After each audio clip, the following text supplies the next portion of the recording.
All right, let's get right into it. We're talking about enterprise AI agents. These are incredibly powerful pieces of software that can plan, act, and execute complex tasks all on their own, right inside a business. The potential here is absolutely massive. But as you can imagine, so is the risk. And that really brings us to the core question, doesn't it?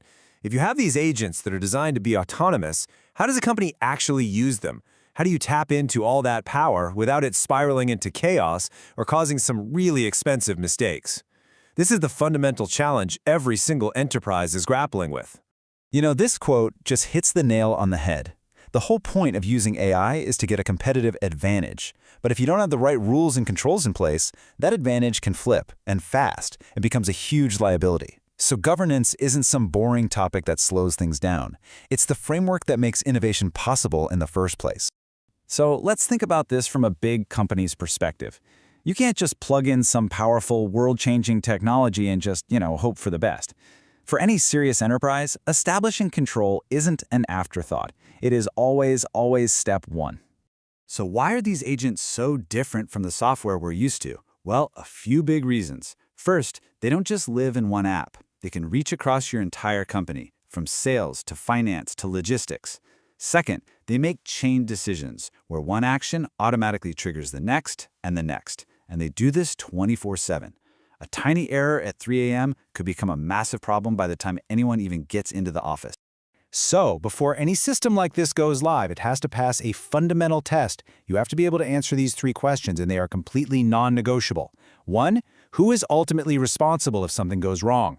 2, is there a way to stop it right now? And 3, can we see a perfect, unchangeable record of every single thing it did? If you can't give a rock-solid answer to all three, the system is a non-starter, period.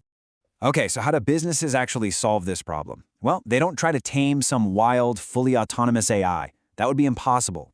Instead, they build a kind of framework around it, a structure for what we call limited autonomy. And this is exactly how that control stack works. It's a top-down flow. See, it all starts with a human who sets the high-level goal.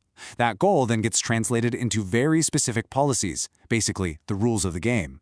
The AI agent is only allowed to come up with plans that exist within those boundaries.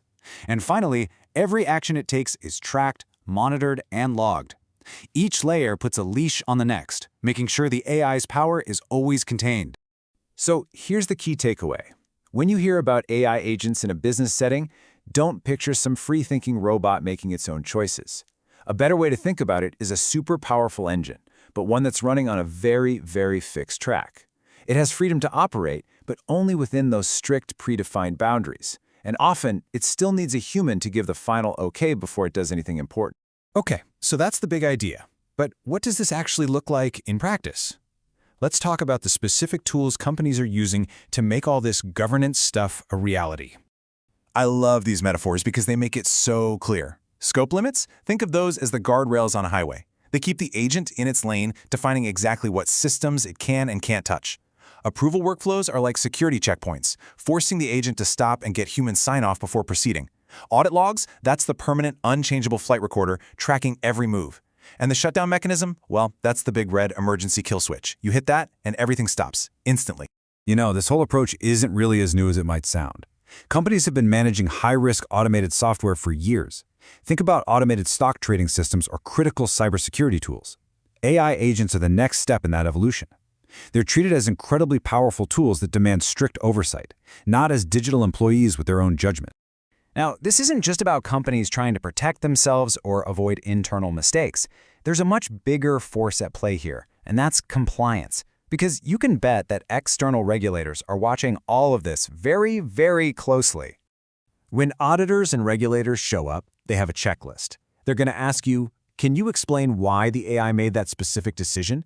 Can you prove that a human was overseeing the process?